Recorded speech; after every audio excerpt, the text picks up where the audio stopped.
Beautiful alchemist, welcome to Reiki Radio. I am your host, Yolanda. And as I mentioned in the previous episode, we are now in season 13 of Reiki Radio. And so I just want to again say how much I appreciate you all being here, being part of the community. Thank you for the 5-star ratings on your favorite podcast platforms. Thank you for emailing me, sending me messages, letting me know which episodes you enjoy. It has been definitely an interesting experience, and I'm still enjoying it. And again, thankful to be able to exchange with you all in this way. So, with that, I have been thinking about how I could use this platform to support you even more in your practice, in learning from different teachers and authors.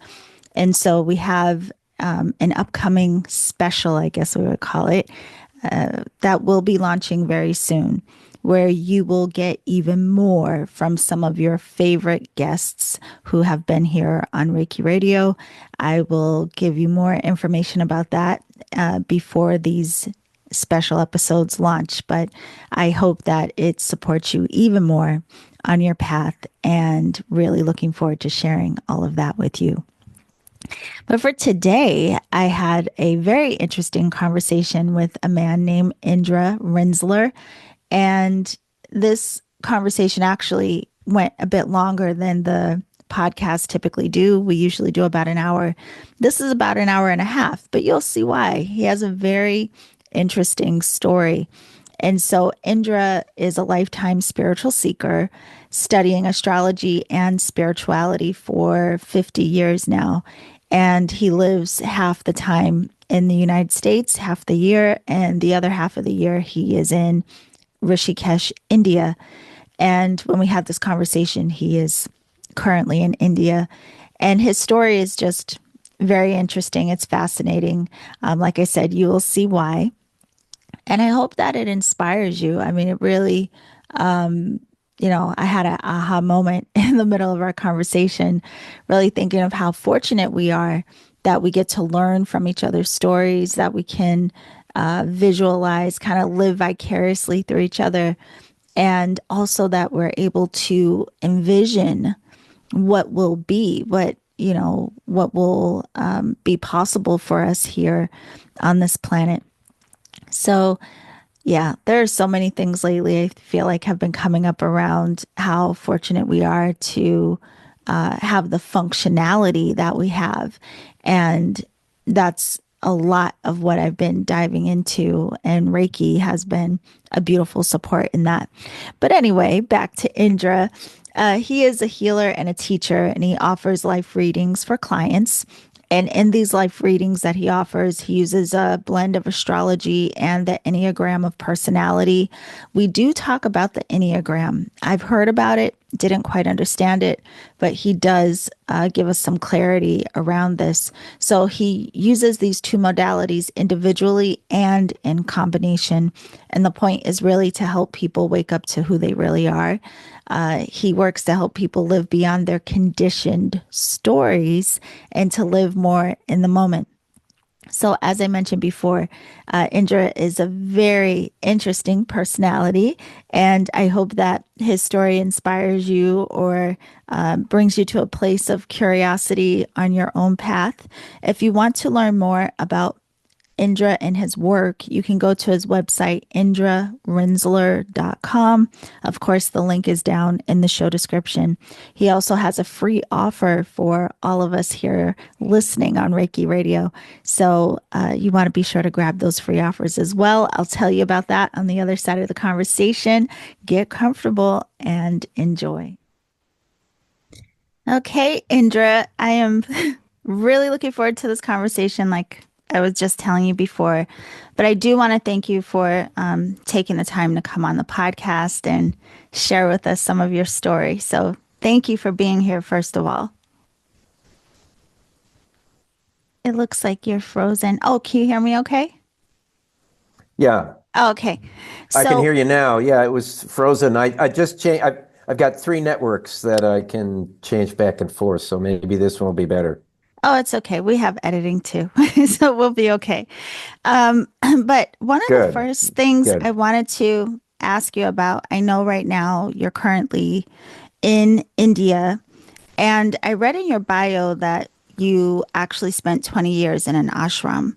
And now you currently do Vedic astrology and you work with Enneagram theory. But what led you to all of this work and to India? Who were you before all of this was happening? And what kind of guided you towards what you're into now? Well, I mean, I've been on the spiritual path more than 50 years, so I was still kind of fresh out of college. So I can't really, I don't really have an answer for that. I can't tell you the words I used back then, but now the words would be, I was looking for myself. Uh, I was trying to find out what was real in life. I was wanting to be happy, uh, whatever it was, 1970, 71 version of that, mhm. and didn't have a plan, didn't know any of it. Yeah, I mean, it was so new that there wasn't like, 40 years while there was 40 years of spiritual tradition, it wasn't mainstream and it wasn't like we knew everybody that did that. right. I mean, we listened to Ram Dass and it was brand new, it was brand new for him. Wow. So, well, So, where did you grow up? so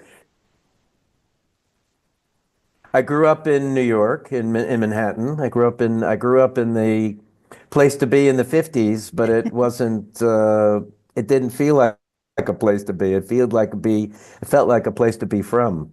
Wow. Okay.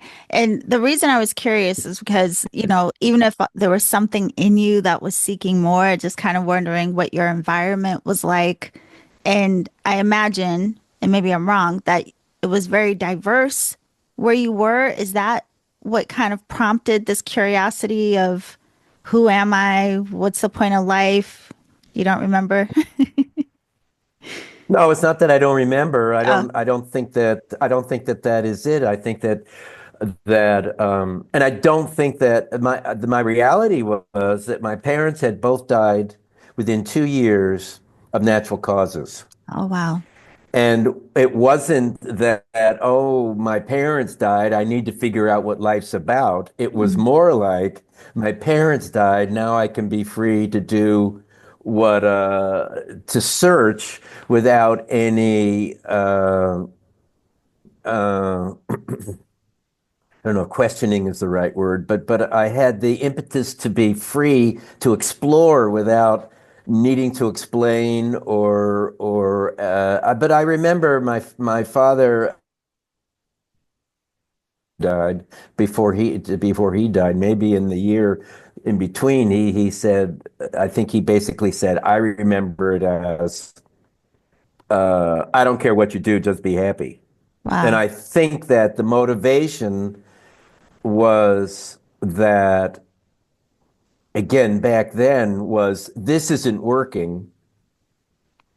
We need to try something new. You Yeah. understand that it was still early enough that people weren't happy. I like to say that in Manhattan, you have the highest per capita of psychiatrists anywhere in the world. I don't know if it's still Wow. true. So it wasn't that while it was a successful place, I have a friend a Western friend who was here and is coming back to visit in a week, and he moved to New York in 1969.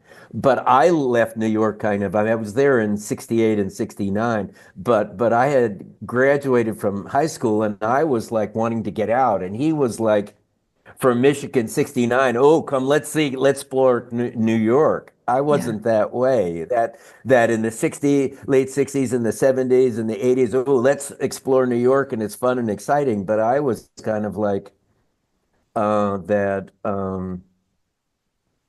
wanting to find another way that to be. There's a teaching in India, an old teaching in India called nete nete, not this, not that. Mm, That the path becomes one of it's not this and it's not this and it's not this, and it becomes one of seeking what it is. wow. And It's so that was the way that I thought of it. It was more, my experience was more as is without any idea where I was heading, was to explore new ways. Pot was new-ish. Drugs were newish. Meditation was newish. Natural foods was newish. Vegetarianism was newish, and so we just explored all of those. so that's what I was going to ask. So did you kind of dabble into all of that? And you mentioned Ram Dass. So were you studying or reading his books? What was your connection to all of that? Well, yeah, he was he was the we could go visit, we could go hear him, in an auditorium. He was going around teaching, and I think about 71, 72, mind blowing. And they had the LSD studies, which were interesting, but not really what we were looking at. But Be Here Now, what is this about? If you have you look at the book, I mean, it's not like a regular book. It's the drawings and side writing, and just looks a little bit like an acid trip, but it was like an expo a new Alice in Wonderland, a new form of Alice in Wonderland to explore. Where were we going? Have no idea. Uh, Need to know? Not at all. So there really, I mean, was it just like following breadcrumbs? Like you really didn't have, I mean, maybe you didn't even know clearly what you were looking for. So, I mean, what was the experience for you? Was it just that kind of, Well, I'll the see what the the happens? experience, the yeah, absolutely. The experience is that there was a bookstore in Berkeley, near the university, called Shambhala, and Oh, I used to go to the bookstore. We used to go to the bookstore and buy books. mhm. And I had the ability to buy the books and read the books, and there was no, oh, I saw that on a podcast. Yeah, There was no, the TV program, Oprah telling me to buy the books. It was like whatever you picked up, whatever was interesting, and you just read it without any, and not need without any context, but not needing any context. It was right. it was just so fresh. That's what was exciting about it. Um Being a pioneer without, like crossing the country, being a pioneer and not knowing, not that you're excited you're a pioneer, but you don't know what you're heading into, and Right. you don't really need to know, but you're just leaving, of talking across, opening Oklahoma. You don't, that what is east wasn't working, but you didn't really know what was west, and it didn't really matter. It wasn't in your consciousness. Now you go, oh, Salt Lake City, is that going to be good? And what have you heard? The skiing is good and it's diverse, and but I mean, it wasn't like that. That's a 50 years later, 60 years later kind of a way of thinking. I mean, if you go back to on the road, Jack Kerouac and Watts, they were just sharing without, it wasn't defined. It was just the exploration. That sounds a lot of fun. I have to say, Indra, listening to this, I'm picturing visuals in my mind while you're talking, and I'm thinking about the difference now because now we can, just be at home on the computer. We can order books. We don't have to go out and be in it necessarily in the way that it seems like the whole exploration wasn't just about what you found along the way, but I imagine the adventure of it all itself had to add to the experience of just whatever was going on. It just seems like a totally different way of exploring than how a lot of people do now. Well, like I told you when we talked shortly before, I listened to a few of your podcasts, a little bit, and the stories are quite different. Quite often they say, well, what is your, I never got into corporate. I didn't have to Right. drop out of corporate because I was in an MBA and it didn't make any sense to me. So I dropped out after one quarter. I was in the number two MBA program in the country and it didn't make any sense to me. And I said, I remember. I tell myself that I remember saying that it wasn't that I didn't want to do business, but I didn't want to do corporate business. Mm, And so I think the reality of it is, Yolanda, that it's all the same. The timing is different, but you guys, you being younger, not young, but even younger than there's a gestalt that everybody's my past experiences is already programmed into your DNA and your knowledge. mm. Well, then And lucky that and me. that you're well, lucky or not lucky, it just is. But the thing is that ultimately your experience, while we can say that they are different, like what about the people that didn't have movies, then had black and white movies with no talking, and then had color movies with talking? I mean, their experience of the movie or non-movie was different, and there may be advantages and disadvantages. They talk about how the Facebook meme of what was it like when you were a kid, and then you take away the TV and you take away the phone and you take away the internet, and there you go. But I mean, it's like I don't want to say which one's better. I don't think any of them are better or worse. They're different, but yet the same. And so the challenges are the same. The like the kids are smarter, but it's harder to get into the schools, maybe, Yeah. and so there's a give and take, you Yeah. know. The clothes may be nicer, but they're more expensive. So I mean, it's all a give and take. You know what I mean? It's a give and take, and so to get into the well, you had it better or you had it different maybe, but better or one is better than the other. That's a mind game. I don't want to get into that. There's no end to that. Yeah, no, but I do feel lucky listening to your story right now. And it's just occurring to me like being in this moment, you know, listening to your stories, even though I wasn't even born yet. I wasn't born until 77. So this part of your story, I wasn't here yet. But listening to you, I can still envision it. And so it's like it's being able to feel like I'm getting to have a part of that experience, just being able to imagine it. But also with what you're explaining, I'm like, we right now can also dream and imagine what the future will be, and it will actually land as so at some point. So it just occurred to me listening to you in this moment, what an interesting experience it is to be human, that we can envision past or future, whatever. We can envision it all, experience it all through our vision.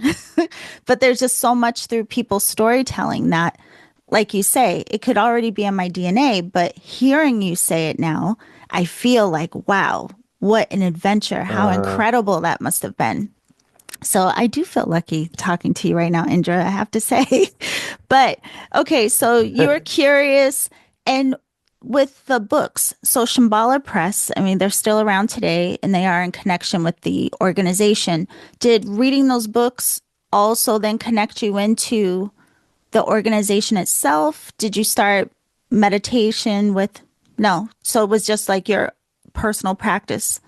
well, the book was autobiography of a yogi. Oh, okay.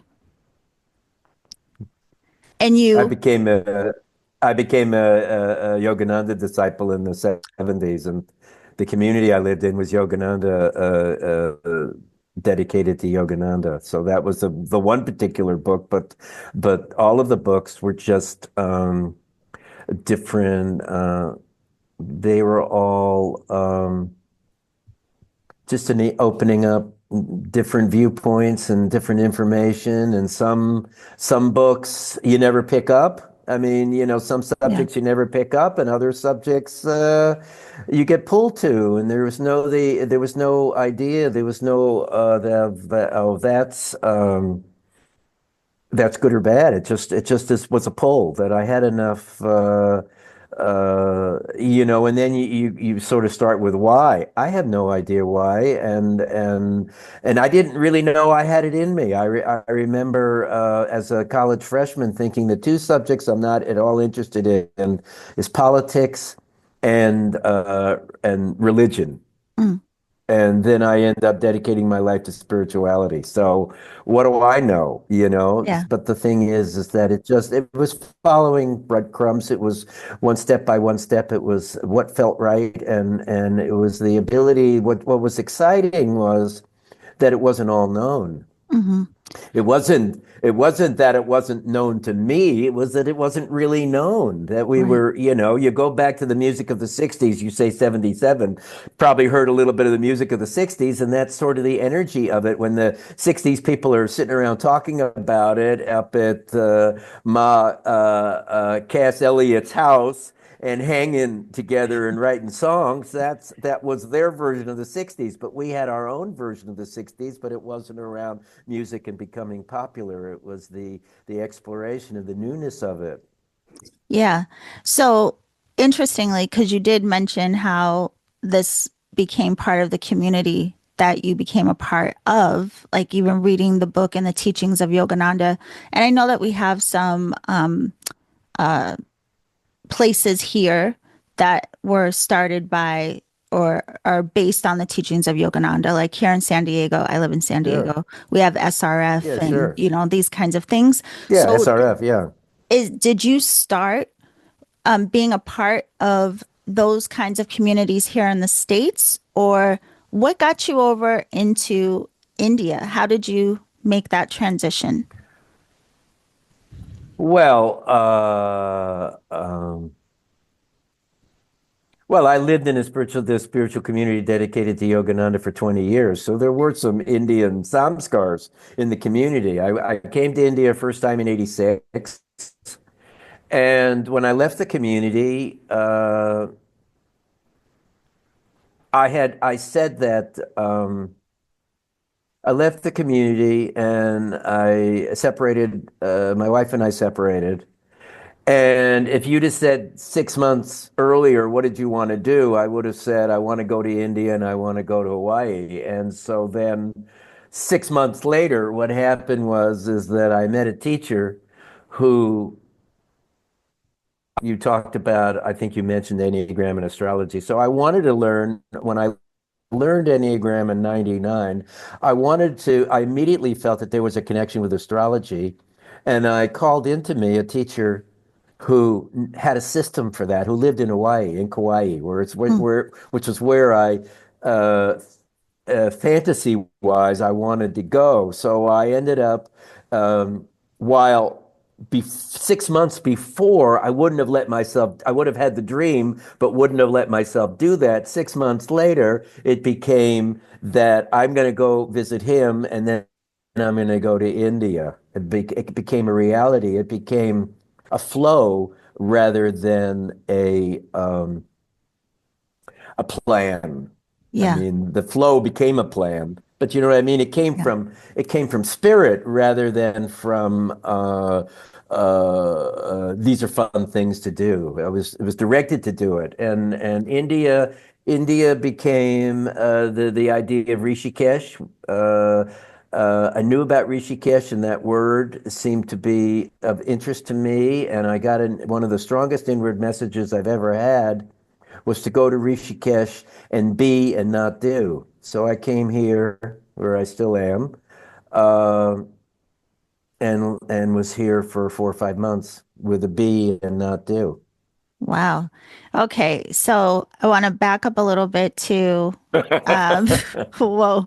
So the ashram that you were in, that was in the United States? Yes, that was Yeah. in Northern California. Okay. So could you just explain for us? because I don't think I've even ever interviewed anyone. That's not true. I have a teacher who lived in an ashram. But can you explain to us what an ashram is and what it's like being or even living in that sort of community? Sure. Um, well, what I like to say, this isn't exactly the answer, but I mean, it isn't exactly the answer to your question, but it is the answer. What I learned there was about discipleship. Mm, And it was a community dedicated to a particular teacher, and everything was that we were given as when we were employed by the community, that we would get a week off for seclusion every week as part of our quote unquote package expectation, and that we would meditate together at noon, and we would have meditations in the community, and the whole life was dedicated to God and the teachings rather than um, the worldly life, which isn't really exactly what I want to say. Rather than making a side story, it was the main story, hmm and and everything was dedicated to that. And the teacher that lived there, the man that had started the community, was very experienced and always brought it back to what was trying to happen here rather than, uh, uh, dog eat, quote unquote, dog eat dog. It wasn't at all like that. Does that answer your question? Yeah, I mean, Give you an and idea? it gives me an idea, but also curious about being in an environment like that where everyone has kind of maybe the same focus. You're all meditating together, you're studying the same things, you have the same maybe intention to some degree. Did you feel like being in that kind of environment, did it amplify the experience for you of, is it any different than going off on your own and practicing, so to speak? Did it have a different feel in that regard? Well, it does, of course, but there's good and bad in it. Yeah. There's a phrase I heard afterward. I heard here in Rishikesh, but I didn't hear there. Yeah. And the phrase is, and I'm not saying that this is about that place. I'm Yeah. not saying it isn't, but I'm not saying it is. But the phrase is, the ashram will protect you from the world, but who will protect you from the ashram? Ah. Okay. Yeah. So the reality of it is that everything was focused on. We had schools, we developed a phone system. They had water for Oh, wow. everybody. There was a working together. There was a master plan for the land. We had it's now a worldwide work, and we had 400 acres or something like that with two, three, 400 people and children and children's programs and schools and Sunday schools and every aspect of life was you can spiritualize every aspect of life. So it hmm wasn't that it wasn't a monastery. While we had a monastery, it wasn't a Christian monastery and cells and Omi prayers. It was still jokes and fun Yeah. and lightness and humor, but not drinking, but learning to there was a phrase back then of the popular class. The phrase was the spiritualizing daily life. It was Hmm. learning how to spiritualize the daily life to make the I have this phrase I use: on the mat and off the mat the same. Yeah. That Trying to I that You have to learn how to make on the mat and off the mat the same. The point of yoga isn't just on the mat. The right. point of these mudras and these positions is to then learn to stretch in your life, not just on the mat. Yeah, kind of like our practices are training us for like regular life or to how to be in life. Yeah, I knew someone that used to say, "Don't leave it on the mat." Same concept. But so interesting though. So you were there for 20 years. I mean, that's a significant amount of time. So was it kind of odd, or were you just ready to go at that point by the time you left to go to Kauai and however life started to shift? I mean, That seems like that would be like a big Yeah. Well, moment. it was again.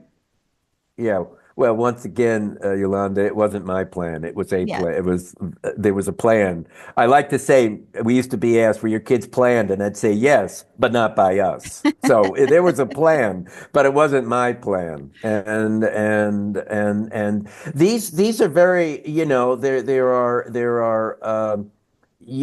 if you've been in the spiritual world, there are certainly controversies in all spiritual groups. There's the sexual blow-ups, Yep. there's the abuse blow-ups. I'm not saying that about this, Right. but this is it. And then people come, people go, and that's part of it. And people stay and they solidify, they become more grounded in it. And I think that you learn, you use the word the regular life, I think, or something like that. You just use something like that. And I Mhm. think the point of it is that I don't the regular life is this life, that Yep. divinity is everything, that God's hand, spirit's hand is in everything. It isn't just on Sundays, it isn't just during waking hours. All of it is divine plan. And so it's learning to stay in the moment. It's all a process. It's all a teaching, just to learn to stay in the moment with your integrity, with your beliefs, with your focus on God, and realizing that you're not the doer. Yeah. And I like to say, when the readings were from me, they weren't as good as through me. Yeah. Interesting. Okay. And we're going to get into that now because I know I don't have all day with you. And I really do want to learn about what Well, you, ended up you drawing your have you can interest. have as much as you want, and I'm happy Oh, to come back. But oh, thank wherever you. you want to lead. Good, because I have questions for you. Like this is it's an interesting a very interesting story, an interesting adventure. And even to your point when you said about, every organization, whether spiritual, religious, corporate, all of them, they all have their you know, underbelly, right? Everything in this world. I mean, well, it's all being handled by And that's us. all, and that's also God. Yes, yes, which is a whole nother rabbit hole you and I could go down, right?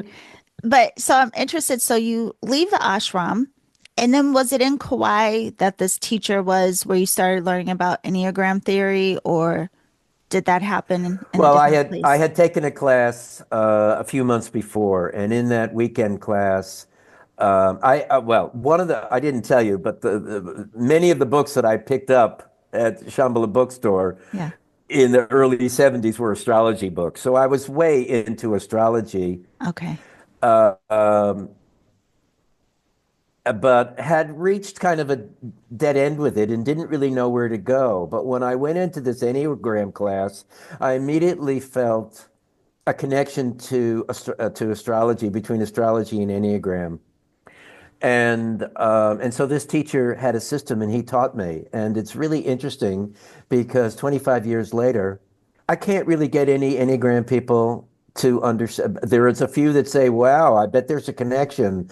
But to actually go into it, to understand that it is a whole depth that they don't that answers all their questions that they don't know they have, Yeah. and to get astrologers to understand that when you apply 9 ways of being and 9 ways of thinking to the astrology viewpoints, that also expands in a way that is mind blowing. That is just my karma, my weight to carry, is that people don't see it. But I find it to be incredibly interesting, and my clients dig up on it because it blows their mind when you use the two of them together. So I found a teacher who taught me um, many things and really awakened me after 20 years in the ashram, kind of got me Yeah. caught up a little bit, like like I was on a business trip all week and I missed my favorite soaps and I got Yeah. caught up, you know.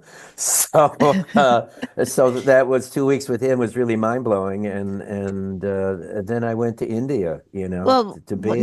not India yet, because you have too much story before we get over to India. So I Okay. want to ask you, I want to dig a little more into the Enneagram first, so you can explain to everyone what it is. But also, just as a side note, curious, those first books on astrology, was that Western astrology, or did you start out Yes. with Vedic? Okay, so it was Western. No, the Vedic is a term coined in the late 80s, Okay. and they were trying to bring Indian astrology to America, so they came up with Vedic astrology, Uh, and there was some Western sidereal, okay. but sidereal being tropical Western, Right. sidereal Vedic, but that wasn't really very popular either. Those were the outlaws and the renegades, and so no, it was all Western. Okay. But your story is that in the 90s, the astrology started becoming a little bit popular in my community. And of course, by then it was Vedic astrology. And it Hmm. was like, oh, I know astrology, da da da da. And then it was like, it was like, the first day I went past the bakery, they gave me a crumb. And then the second day past the bakery, they gave me a little sliver. And the third day past the bakery, they gave me a chunk. And by the fourth day past the bakery, I was kind of stuck into it. They got Yeah. me addicted. So then when I went to the Enneagram and realized that immediately that there was a connection between the two, that they that the Enneagram uh, figure kind of looks like an astrology chart if you kind of squint Hmm. your eyes and get out of your mind and your fixedness and oh no, they're too different. They're not. They're kind of the same, and there are some similarities between the in Enneagram we talk about the instincts, anger, emotion, and fear, and in astrology we have fire, earth, air, and Uh, water. It's the same. yeah. Yeah, again, when you squint your eyes a little bit, and so this has been my work for 25 years, is to explore that and to now share it with clients all over the Well, world. I really do want to understand it, because not that long ago, someone sent me a link. Well, it started off with, what are my numbers? Like, have you ever done an Enneagram test? I said no. And they sent me something to take a test to find out what my numbers were. And prior to talking to you, I had to go through all my emails to see what my dominant numbers were. Um, and I kind of laughed because I was like, I don't even know what this means. And I really don't. I'm like, okay, I got the numbers, but what does this mean? So could you explain what the Enneagram, what it is and what it's pointing to? And you have Sure. hinted at like nine points of focus, I guess. Yes. So Enneagram is a term from Greek that means nine-sided figure, and it's a combination. Not that the teaching has anything to do with Greece Okay. generally, but it's three geometric shapes combined to make 9 points, and you can put anything at that points. And it was brought to us by Gurdjieff, who was a teacher 100 years ago, a spiritual teacher, New Age spiritual teacher 100 years ago. That isn't so popular anymore, but it was big when I was starting, and um, and in the 60s, there was a man who put what became personalities at the points, and it became the Enneagram of Personality. And there are 9 personality stories. And at the simplest of levels, it's a psychological typing system. But on the deepest of levels, psychology doesn't really have an end game other than observing behavior. Okay. But in the deepest of levels, I believe that there are 9 personality types, and that these 9 personality types, by understanding the core triggers and understanding the depth of the personality, one of them is at our core, and by understanding this, we can dissolve the 5,000 years of Judeo-Christian tradition that's been passed down from generation to generation. That we Okay. can learn that spiritually, it has no bias, the Enneagram, and it can tell you what your story is. And by understanding your story, you can wipe away all the conditioning, all the crappy stuff that's been passed down from generation to generation, all of the shoulds and all of the need tos and all the conditioning and all of the guilt and shame can be wiped away by understanding that you have a story at your core. Uh, and why nine types? Because we're a social species, and if we all had the same personality, not much would get done. And not only do humans have personality, Enneagram, but animals, anything that has a personality, animals, cities, countries, also have Enneagrams. Okay. So this is interesting. So I do remember just answering a bunch of questions. I don't remember putting in birth information, but I remember a lot of questions. So it sounds like the way that we answer based on it kind of it highlights how we would perceive things or the lens through which we see the world or how we They're, process. they're, they're trying to get at your compulsions. Yeah. Okay. They're trying to get at the compulsions. They're trying to say, are you? So let me give you the basics of it. I Hmm. don't do. I do have a number of ways to test people, but I don't do it with 100 questions. And those tests can be overwhelming, and they can give you. They can lead you to your number, but um, they're not always effective. I mean, but then everything isn't always effective, so Right. that's okay. But let me break it down for you Okay. very simply. There are three core instincts. Well, let me do it this way. Let me do it this way. There are three ways that we get our needs met. Okay. They're assertive that go out to their needs. There are the withdrawn who wait who draw a line in the sand and wait for them what they want to come over to them. And there's a middle grade, a middle choice, which is go to their head, and they become compliant, and they become compliant to ideas in their head. They have a set of truth, that internal rules that they believe that they make up and are changeable, but they swear by these internal rules. Hmm. Okay. So by Yes. understanding whether you get your needs, but by being assertive, withdrawn, or compliant is one half of the test. The other half of the test is how do you react when your needs aren't met? Okay. There are those that are in their positive outlook group that deny they have a problem. They blow smoke and they don't really look at problem. I'm fine. Everything's okay. There's the reactive, so that's the most passive. Then the most assertive is the reactive group. Um, Need response from others, most reactive and need response from others. And then the third group is the middle, that go to their head, competency, they try to figure out a solution. Okay. Okay, so depending on which answers you make of those six, will lead you to one Enneagram number. Okay. Is So, there's three times three, so it's nine. So right. three choices, three times three, depending on which one you pick, will give you an Enneagram number. Okay, so now I'm just curious about because the astrology piece, right? Because as you're saying this, and I'm thinking about your connection between the two, is it based on these questions? Like, for example, how we assert ourselves to get our needs met or how we respond if they're not met? Would that be similar to like what sign we have certain what sign certain planets are in? Is it like, oh, my No, Mars is in it's much. It's Capricorn? no, No. it's not that simple. It's not a one-to-one. What it is that, and this my teacher gave me this, and this was the aha moment. He said that we compensate for our weak planets. Mm, We have strong planets, and those are skills and abilities. But we also have weak planets, which can include retrogrades, can include cuspy, can include debility.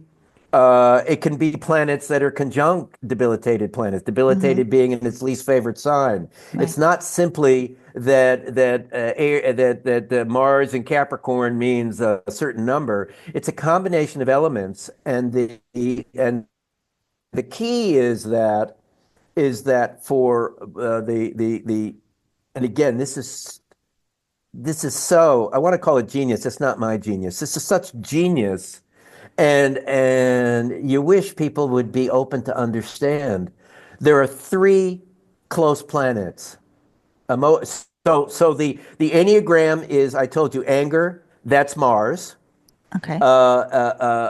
Fear, that's Mercury, Okay. mental. Hmm. And emotion, that is Venus. Got you. Okay.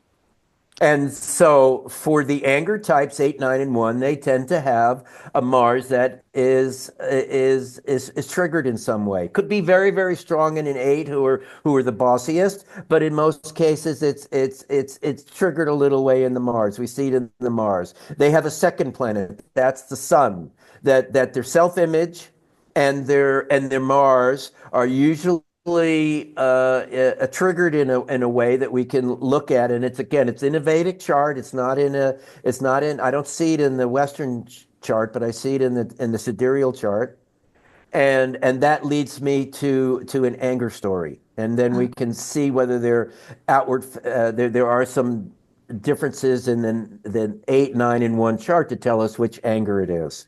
okay. So, Eight being outwardly focused, 1 being inwardly focused, and 9 being very neutral. okay. So then, okay. So these numbers, I just want to make sure because I do want to understand too if and if anyone, comes to work with you or if they know their Enneagram numbers already, are these numbers that you're talking about what would fall under the category as the dominant numbers?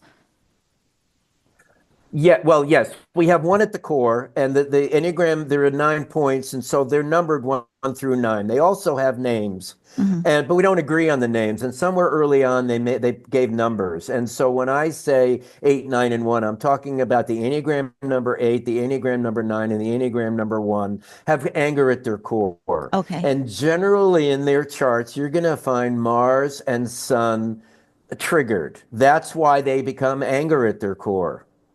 The anger stories play out very differently between 8, 9, and 1 because they're very different points, but they have the similarity of anger at their core.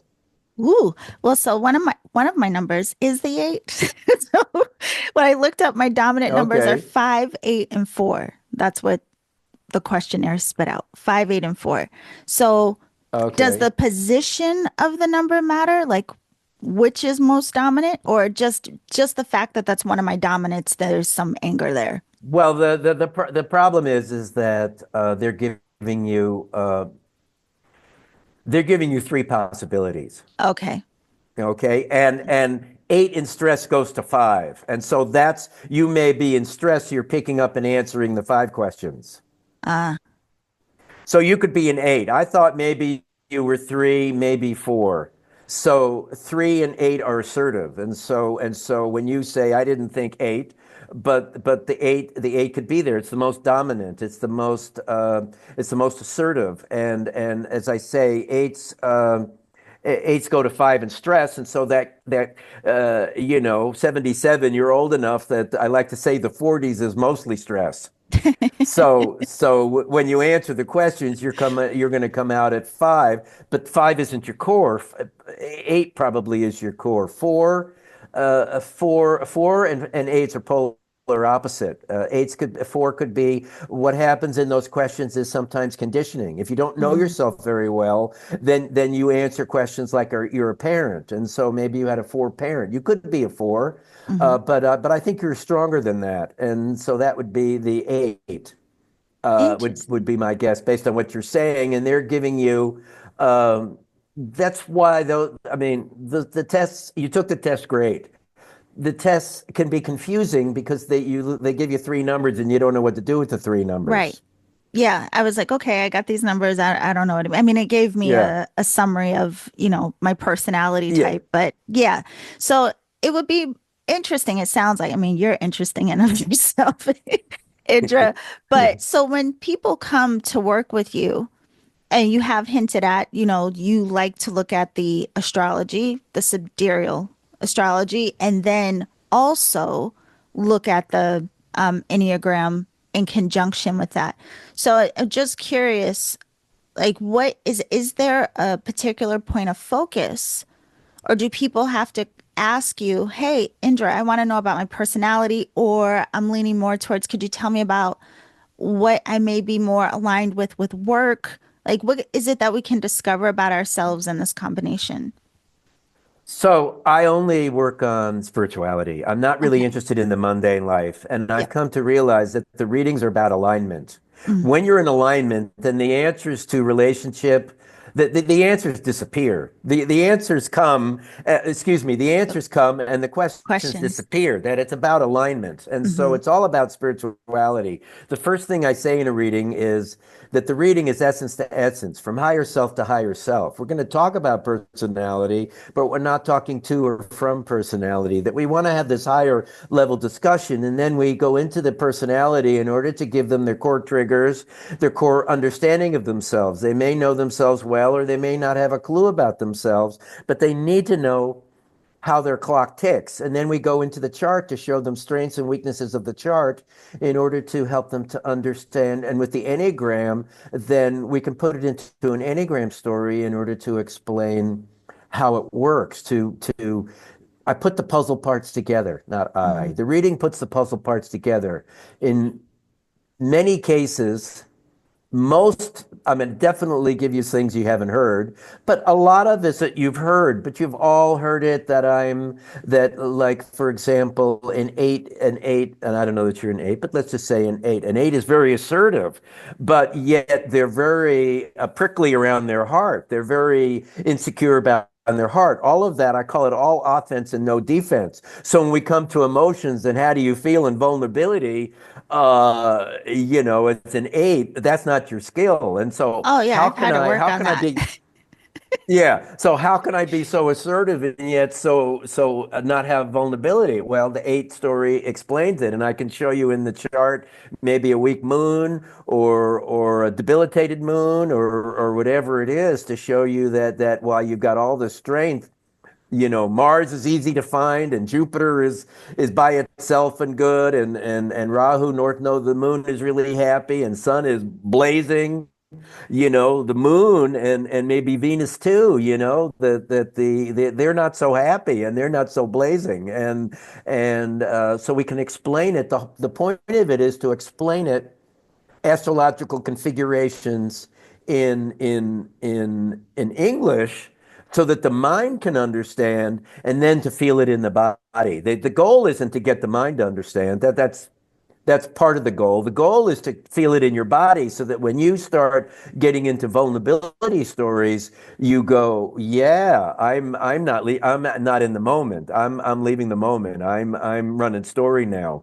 Yeah. So is it kind of like a weaving of, if you looked at my Enneagram and you started to reveal these different stories based on that, then you could look at my chart and kind of see what configurations in my Why? chart speak Yeah, to these why? stories. Yes. Yeah, Okay. I see. why they come out the way they do. Yeah. So then I have to ask you too, because I mean, it's interesting that this is your passion. And I have to say, I mean, even though I don't understand your work, the picture that you're giving, it makes sense. So I could see why you might be like, why don't people have a curiosity about this? I mean, it sounds like it makes a lot of sense. It seems like it would give a richer story altogether instead of, just our chart. There's a story that then points to, again, giving reason or understanding. But how did that pan out for you? So, whoever you thought you were, or how you saw yourself, we'll say, how you saw yourself prior to studying the Enneagram and astrology, once you dove in, were there aspects of yourself that all of a sudden made these light bulbs go off for you? And did that change or give you permission in any way to lean into different parts of yourself maybe you hadn't explored before? Well, yeah, thank you for that. I would say that once again, I kind of, when I read my story as a seven, I read my story, I could relate to it. I don't remember, I went to it rather quickly, Mm, I mean, and then the running away and the commitment, which wasn't maybe an issue there, was an issue more when I was a young kid. And so I can relate to the behavior. And so it was just, it's a process of just recognizing the behavior and letting it go. It's a process of observing what's going on and getting out of the grist of the story and being able to be observant like your best friend can observe your stuff, mm-hmm. and then to be able to let it go and then to say, I don't believe that. That's not true. I don't need to run away. That's not how I want to act. And just observing the story, getting the timing of it, a quicker, shorter and shorter, so that you're reacting to it in the moment. And as soon as the ideas come up of uh, then you let go of them. And then Yeah. you continually are living moment to moment and not running the strategy. It gives you the strategy. And so in the strategy, uh, the game changes. Yeah. So it seems I'm like, thinking I'm thinking in a sports, if you know the other team's strategy in the game, then you don't do as well in that game, you yeah, know? Once the other team figures out your strategy, you probably can't win. And so winning here is running my stories, and so then I live more and more in the moment, and it just gets quicker and quicker, recognizing when I'm running the. It's interesting. January has been half sevens. I do get these periods. So half of the people that came in January were seven. So I'm continually running into this, trying to get people to understand this thing. It's a continual. Lesson for me yeah, because am I, I'm telling you this is the story, but am I free of it? right. Another seven comes, maybe there's something I'm still sticky about it that I need to let go, but it's mostly about explaining it to them, holding their hand and saying, look, I know exactly where you're at, and this is how you have to let go. You think you're having a good time, but it's a story of having a good time. And when you get old enough, you'll realize that you get tired of all the traveling, you get tired of all of the movement, you get tired of the not feeling your feelings, you get tired of not able to be present, and you just see through it. Yeah. Well, it's interesting because you said But this. Oh, go ahead, please. but what it does, I'm sorry, but what it does is that you get a really clear idea of what it is. Before that, you don't have any idea. Yeah. Well, You're in the dark. It turns on the light bulb, so you understand. You're able to take it apart and understand from story to story what you're running. The game is up. right. And you said, I mean, at the beginning of explaining this, you said it is about alignment. And so I'm curious because, like, once these things are illuminated, say, and you do recognize, like, oh, maybe I've been functioning from, like you said before, maybe I'm functioning from conditioning. Maybe I'm functioning more from, I don't know, stories or things that don't necessarily resonate with what my soul imprint blueprint may be, even though they may have been great teachers and working through all these things have given me great lessons. Once I can recognize what's more aligned with me, then I have more conscious choice around how I'm going to play in the game or what is my next move in the game. It sounds like that's what you're saying. Is that right? Right. But Okay. this is, yeah, that's right. Yeah, that the game is up because you start to realize that it's a strategy. That doesn't mean that Mm-hmm. it's still not sticky, and Right. it doesn't mean that it's not a long time Yeah. to. I get people saying to me, "Oh, I get it," and I'm saying, I've been on the path more than 50 years. You're not getting it yet. You're Yeah. only you just peeled one level of the onion. It's still a pretty big onion, Yeah. I mean, God bless you. I love you, but it's still a pretty big onion. It's you don't get it the first time, and Yeah. it's this is a little bit of a digression, if you'll allow me. Yes. So this whole idea of awakening. that I had a teacher here that used to talk about that awakening, what people call awakening is pre-awakening. And that they need to they wonder that the teacher says awakened, but yet we feel all this ego. Why is that? Well, they're not really awakened. They just had a pre-awakening. And we talk about we use the example of Ramana Maharshi, that he had this awakening experience as a 16-year-old, a near-death experience, and was awakened. And he may have been born awakened, but he went and he meditated in a cave for 19 years before he became a teacher, which he never wanted to be a teacher, but he meditated for 19 years. And so this this modern, I got it, I got it now, I'm in my power now. This is story. This is you went from you're not free because you need to be seen, because you Yeah. need to be heard. That's not freedom. Freedom isn't getting to do what you want. Freedom is you don't have to do anything. That brings up another question I have about your interest in your work. But before I ask you that, I do want to get back to this big onion because with the Enneagram, I'm curious, whatever number we're at now, whatever is revealed, right? As we work with that information, is it that we can just move into, say, maybe a higher octave of that expression, or do people's Higher octave. numbers change? Lower, the number doesn't change, Okay. lower and higher octave. But within the Enneagram, there are 5 points, there are 5 masks. So if you're an 8, you go to you have wings. That's 7 and 9. So Okay. you go to 7 where you become more spontaneous and more fun and more party. And at 9, you go couch potato and I don't care. You become accommodating. Those are your wings and their coping strategies. Hmm. That's 3, 8, 7, and 9. Those are 3 of them. The fourth one is you go to 5 in stress, where you become more. You want to close the door and be alone, and you figure things out, and you read and you do your study, and then in relaxation or integration, you go to 2, where you start helping other people. Those are the 5 points. Everybody has 5 masks, 5 points, but they're different for each number. They're set for number. As a Okay. 7, I'm 6, 8, 7. I go to 1 in stress and 5 in relaxation. So everybody has the 5 points, but they're different. But within the 7, within our number, we can have a lower vibration and a higher vibration. And the idea is to get to the higher vibration.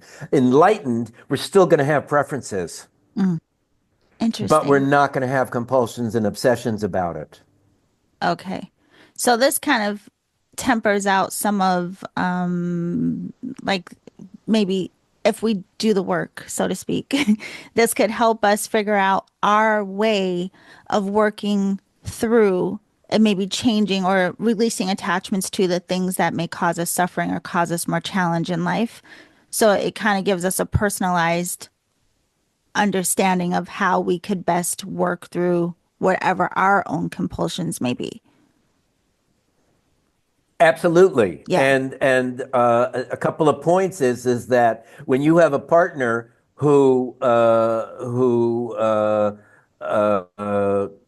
runs completely differently. You're as an 8, you're the reactive type. So when you have an argument, he's a compliant type.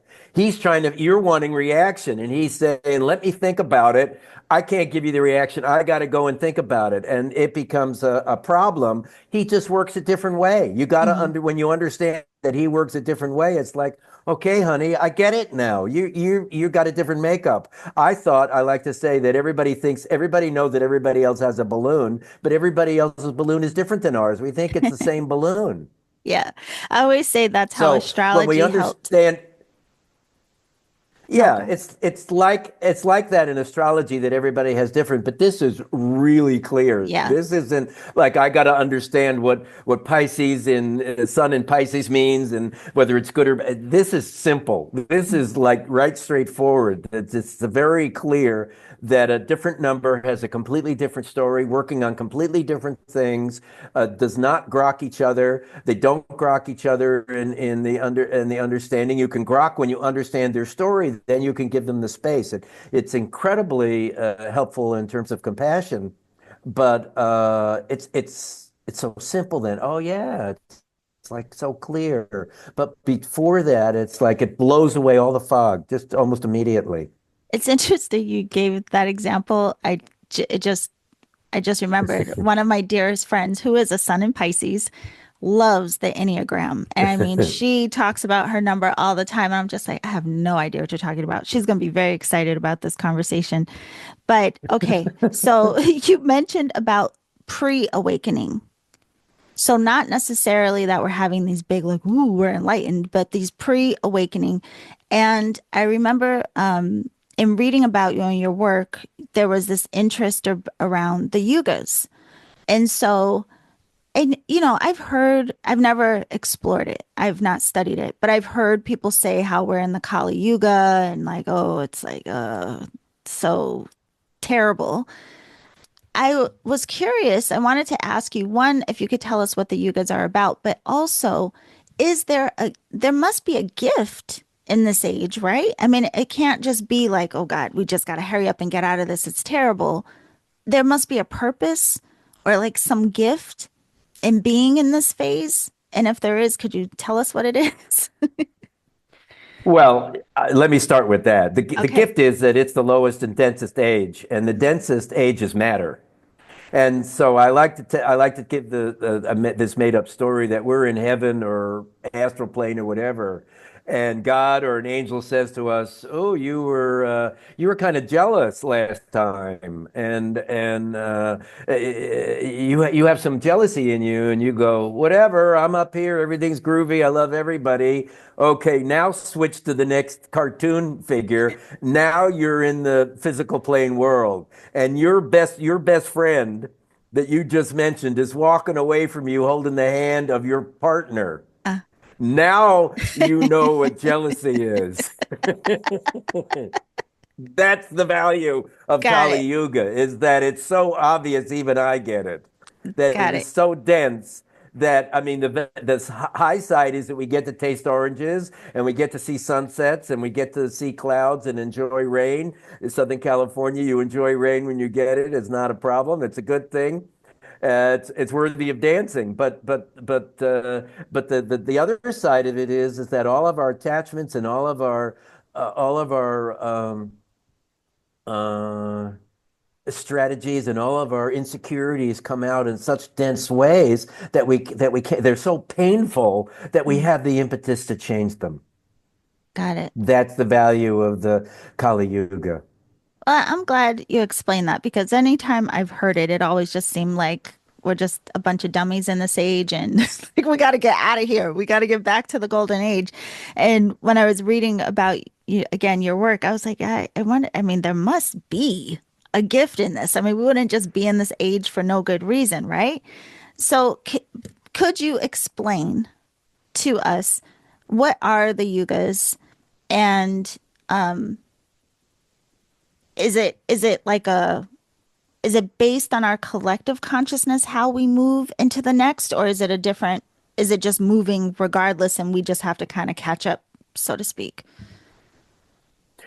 Well, it is moving regardless, Yeah. absolutely. But I wanna see if I can come back to something. This is part of the higher and lower age. Is this astrology is bad? You're damned. You're doomed. This placement you can't get over. I read yesterday in a Facebook post, somebody told me I have bad relationships, Oh, karma, or something like that. And this right. is the downside of it. This is misunderstanding. These things are very low vibration way of looking at the world. So there Mm, are in the Indian, the Greeks had the great year. They had a golden age, a silver age, a bronze age, and an iron age. And in India, they're called the yugas. Sat Yuga, the highest, Treta Yuga, the second highest, Dwapara Yuga, the body mind age, and then Kali Yuga, the lowest density age. And many societies, ancient societies, believe in such a system. And that's the agreement. Now, from there, we have a crazy storm. Some people think that Kali Yuga is millions of years long. I don't believe that. I don't think it makes any sense. I believe that the people say that there was a miscalculation. There was a thing called a great year, not the great year of Greece, but there was a great year which was, what was it, 60 times 60. So they multiply one year and they get, instead of getting 3,200, they get 3,200,000. And so there's a lot of misconceptions. And Yuteshwar Yogananda Guru said that we're in Dwapara Yuga. It's the mind body age. And I think that when you look at what happened, he gives a set, he gave us a set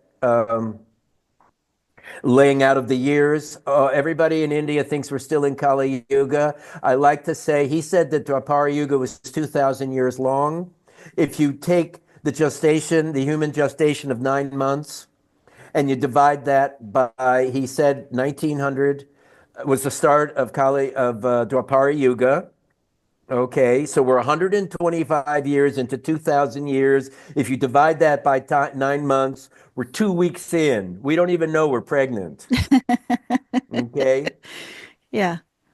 So everybody's saying, well, if it's Dwapara Yuga, how come it isn't better? And I believe that, well, 50 years of yoga studios all over the world. I visited a friend of mine here whose son is a great teacher. The father told me 84 students in his class from 43 countries. Wow. Wow. Come to Rishikesh. I don't know how you do that.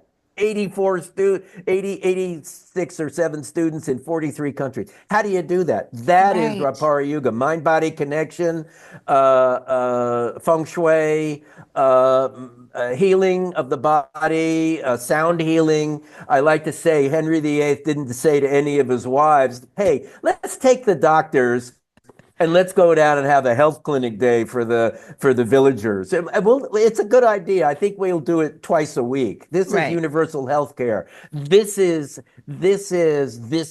idea. This makes sense here. Internet, atomic energy, quantum physics. These are all concepts that we've had since he said in 1894. He said that Dwapara Yuga proper were starting in 1900. Wow. And so then that would be, I mean,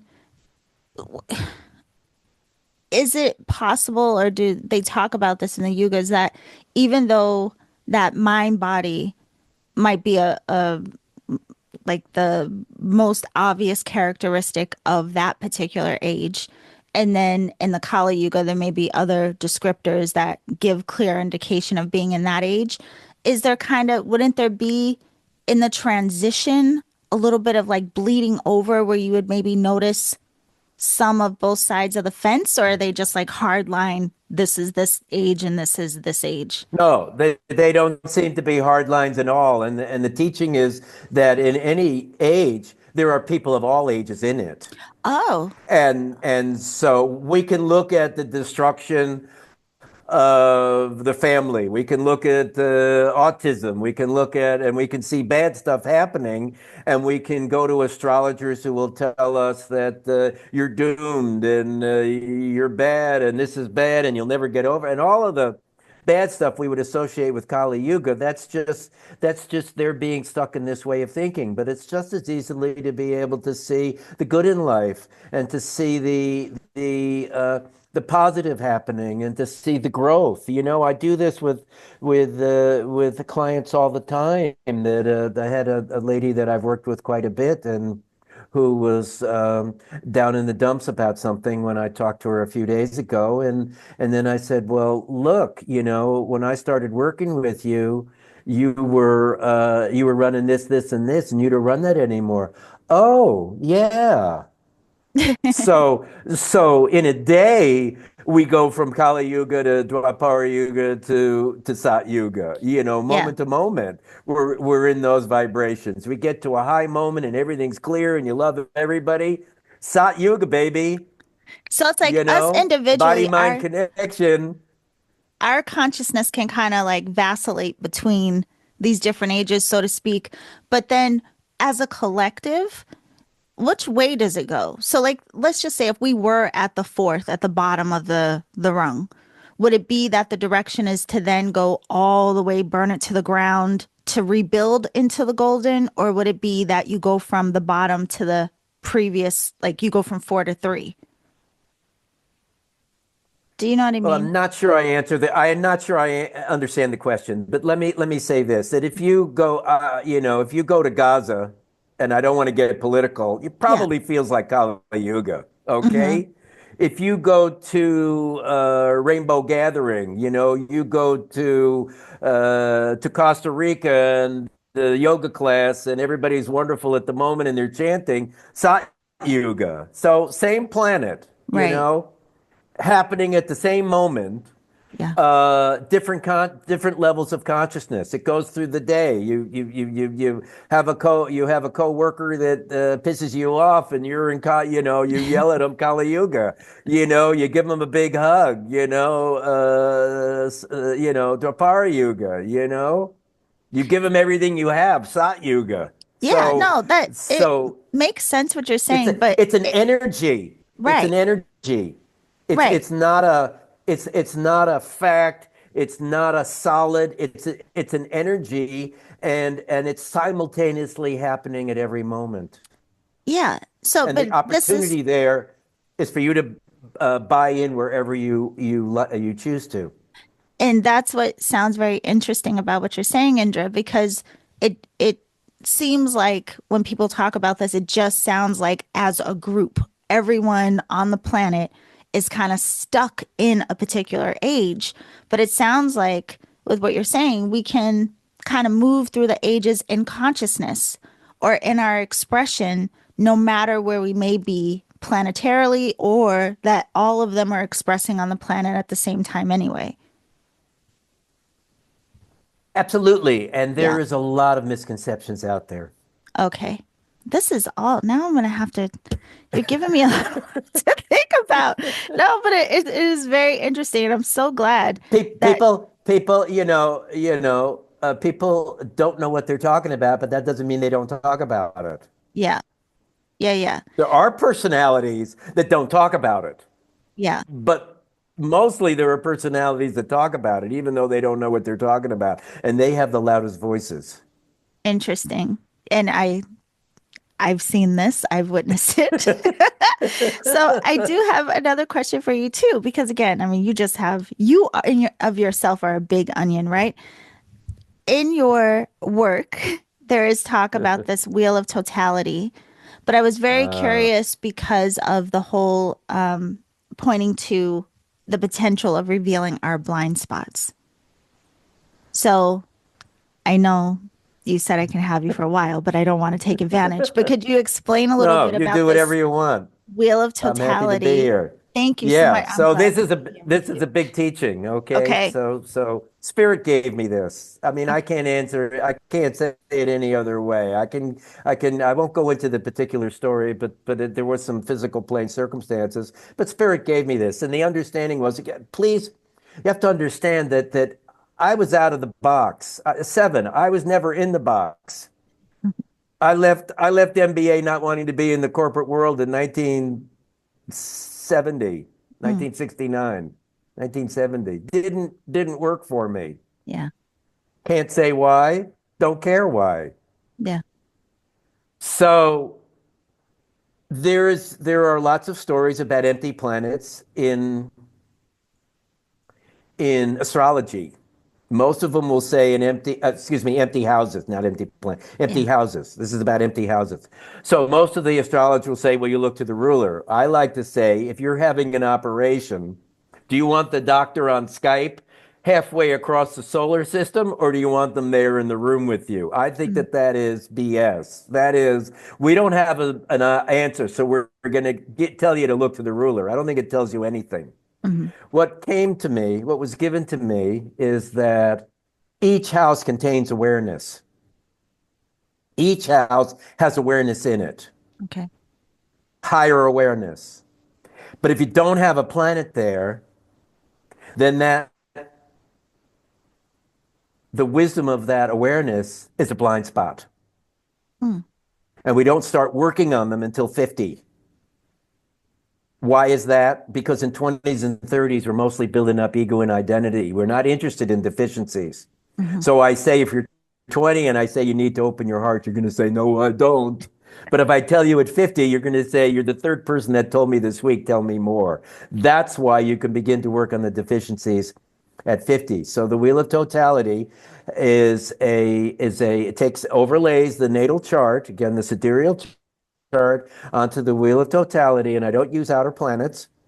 And where you have a planet, where the houses you have planets in, you have native abilities with the awareness that's in that house. Where Mhm. you don't have planets is a blank spot, a deficiency, an ignorance. This ignorance built into the system. There are 12 houses and 9 planets. We don't come with all of them. The essence has it, the soul has it, but the personality doesn't. And it's things that we work on, it's things that we learn, and it's part of our waking up process, because in the wheel of totality diagram, totality is at the center. When they all wake up, then you go into totality, and they will, when you can wake up enough, they will spontaneously awaken. You don't necessarily need to work on all of them, but you got to be at a very high level in order to just intuitively let go of whatever's holding you back. So shall I give you a few examples of them? Shall I go around the wheel? Yeah, I just have one quick question because I just want to make sure I understand. So Sure. if you looked at my chart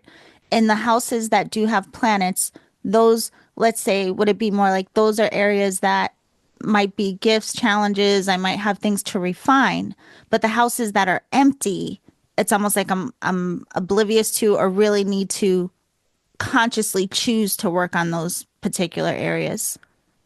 Okay. So you're there. Let me clarify this. So Okay. in the natal chart, you have strengths and weaknesses. Mm-hmm. So you have planets in houses, but those planets may not be happy. They not may not be strong. And Right. so while you have planets in that house, that area of interest is lit up for you, but it may not be your ability. So there's strengths and weaknesses. In the natal chart, where the empty houses are, they are not places of interest. Okay.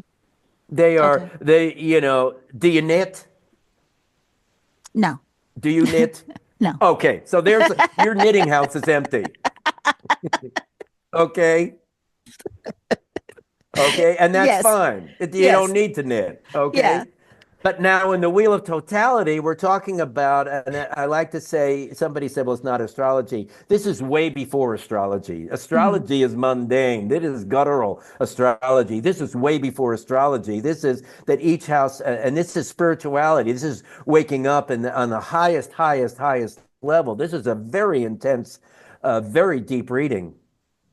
And so, where you have planets, no matter what the planets are, whether they're strong or weak, you have the ability to work on that awareness. That Hmm. awareness is clear to you, and it may not be. You may need to work on a little bit more, but it's lit up.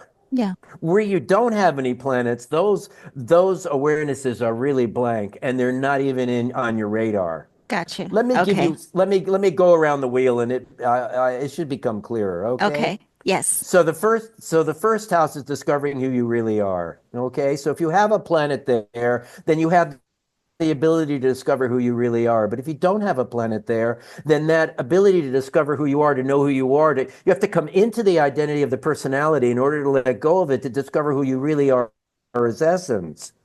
The people that don't have planets there don't know who they're. I don't have trouble identifying with themselves. I had a lady a couple days ago. Who am I? One of her questions. Who am I? Mm. I don't think she had a planet in the first house. That's difficult for her. Okay. Yes. Second house is duality, the ability to live in gray. The people that don't have a planet in duality tend to live in black and white and can be very judgmental because it either is or it isn't, Hmm. honey.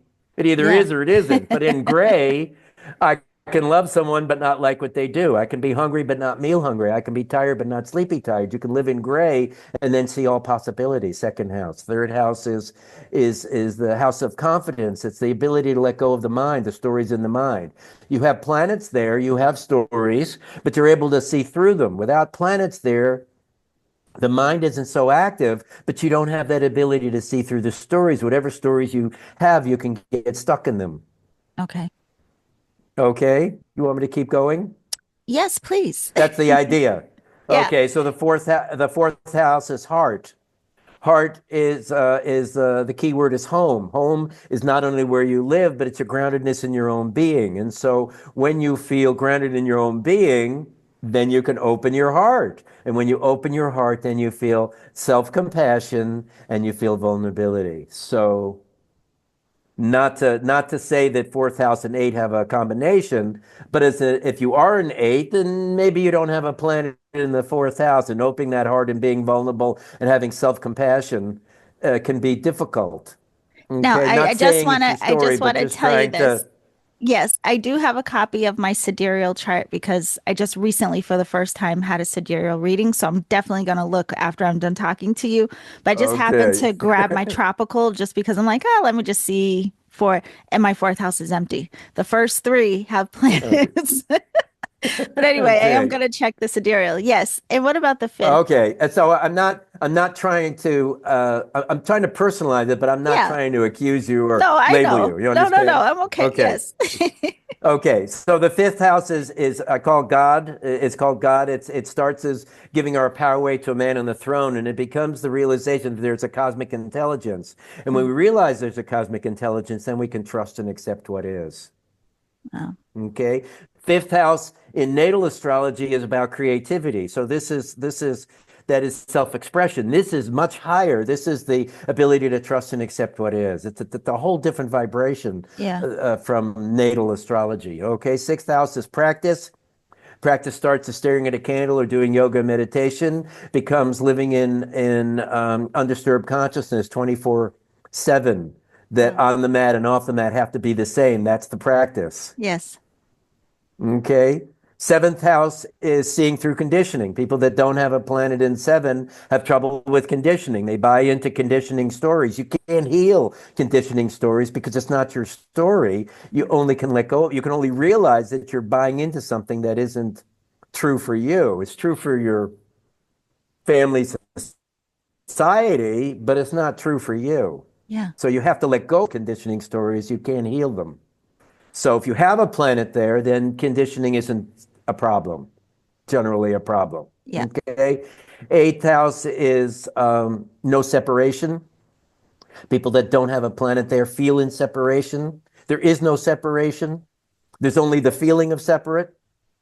So people that have a planet there are the people that don't can feel loneliness. The people that have a planet there don't tend to feel lonely. They feel connected even when they're not together. Yeah. Okay, nine is emptiness. Emptiness is everybody can feel empty in nature, but if you don't have a planet there, by the time you get back to the car, that emptiness is gone, and you're thinking about what to get at the market and what to buy, what to eat for dinner. Emptiness is the same as silence, but it's not no noise. It's no story in the body. Right. That's nine. Three is the noise in the head. Nine is the story and noise in the body. We call that emptiness. The emptiness is emptiness is the feeling of nature, being in nature when all of the problems disappear and you're just being with the nature. That's that we're calling empty. That's a way to think of emptiness because emptiness is a big concept. These are big Right. concepts, Yeah. and so if people don't understand, that's kind of how we're beginning to talk about it. 10 is love. Love starts as loving our doll and loving our team. In 20s and 30s, love is mostly about having our needs satisfied because if you don't give me what I want, then I don't love you. That's conditioned love. Love is an attitude. It doesn't need an object. It's just a way of being. It's not about it's something you give. You don't need anything in return in love. It's not about return. That's conditioned love. And that's talk about things getting confused in society. That's a big Right. one. Right.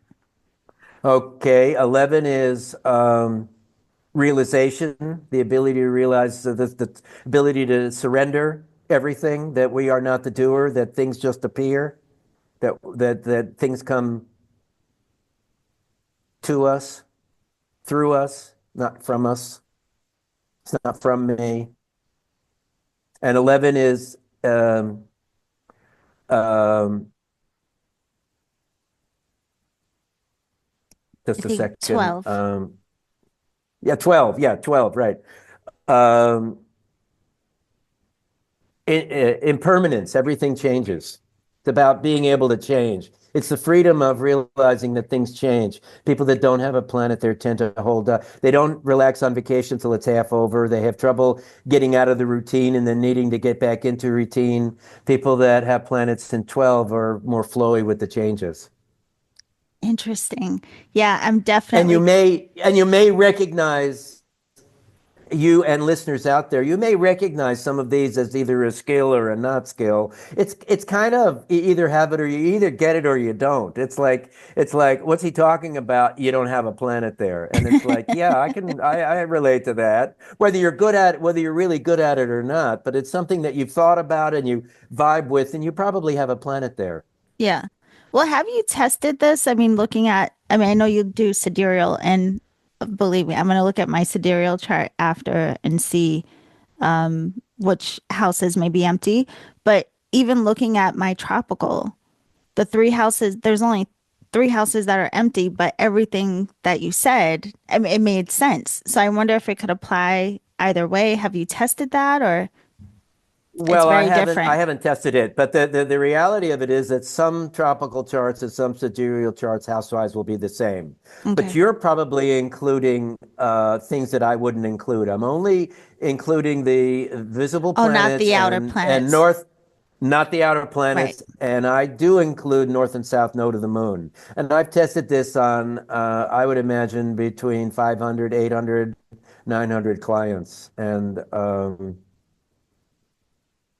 the only thing sometimes they say no, I'm good with change, and then I describe it a little bit more, and then they say oh, and I'm not exactly sure what light bulb turns on, but then Yeah. they say oh yeah, I see. No, I'm not. Right. Okay. Well, with that, then They I have five empty houses. But yeah, no, but still very, very intriguing. Your work, I mean, you and of yourself, again, you are very, very interesting. And this has been, you can't imagine how much I've enjoyed this conversation with you. And really, I would love to have another because I still have so many questions that it would be easy to ask you about. But I do want to let everyone know with everything we've been talking about, you do offer readings through your website and you have different types.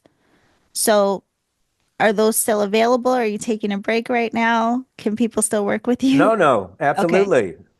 Yeah. Absolutely. Got one tomorrow. Yes, I've been very blessed to have quite a few different modalities that really work well together. I started with location astrology a few years ago, and that has really opened up a lot of things. I bring in the Enneagram into location because location is, let me explain, location astrology, the power of place, where should I be? Right. And of course, the generic is the lines, which line should I move to? Well, it has nothing to do that the lines are good, but they're intense energy, and it may not be the problem, may not be in most cases it isn't the place, it's your Hmm. baggage, it's you, it's your story. And when we go into the Enneagram, then they go aha, and then all of a sudden moving isn't so important because they just keep taking their problems wherever they go. So we got to get rid of Ah, the problems. yes. We got to jettison that baggage. So that's the way that I look at it. I offer what I call life readings, which you've hit on.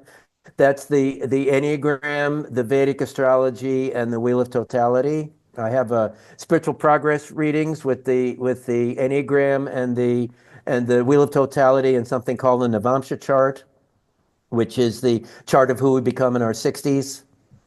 And then there's family relationship readings, family dynamic readings. There's a number of, they're all discussed in the website, and you email me if you're interested. they're I would assume these readings are pretty unusual. I don't do this astrology like anybody else. I'm pretty much a lone ranger in this, and that's okay. I don't Yeah, need to fit into anything. I just need to be true to myself, and right. this is what has come through, and it's taken a long time to get here, and that's okay. That there's no problem with that. But it's nice to be here. The readings are really deep and life-changing, and happy for anybody that has interest to reach out. You connect through the website or on Facebook. Yeah. So I I have a am going Facebook to page. I'm going to make sure to put the link, or both of the links I'll include below, but your website is indrarinzler.com. Again, it'll be down in the description. But just curious, because part of what you do, someone could choose something that has to do with inclusion of their astrology chart and the Enneagram. What do we have to have available if we're going to book with you? Like, do they need to know all of the things you need to know Date, for an time, and astrology place of reading? birth. Date, Just the time. date, time, and birth.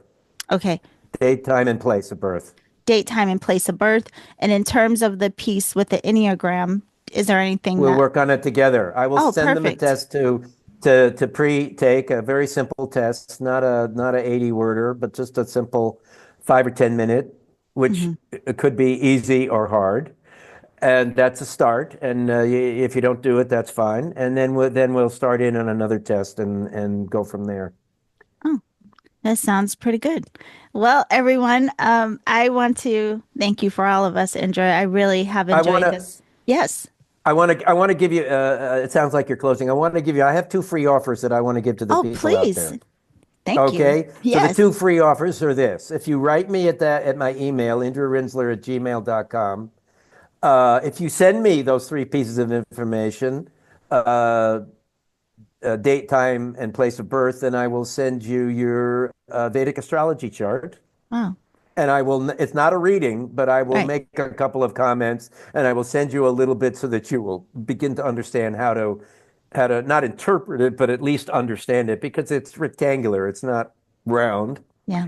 And if you also email me, I will send you this test, this very simple test that you can begin to study your Enneagram number to begin to get an idea. And then you can I'll give you a little bit of a summary of each one that will be included. And then from there, you can start to read online for free and start to work at it or whatever you want to do with it. Yeah. Oh, that's very generous. Okay. Thank you. Yeah, I'm sure people's curiosities will be piqued just as mine is after having this conversation with you. So thank you for that offer. And again, indrarinzler.com is the website address. And if you email indrarinzler@gmail.com with your birth time, location, and date, you can get the Vedic chart as well as the Enneagram test questions. So thank you so much. And thank you for being generous with your time. We did go a little over, but it was well worth it from my end anyway. So thank you. Well, thank you for having me, and it's not my time, so not to worry. Oh, My blessing to okay. what it is my blessing to share with you. Thank you so much.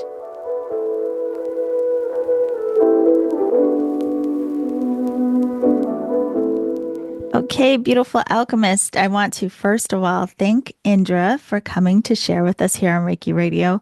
Again, I really enjoyed having a conversation with you, learning about your story.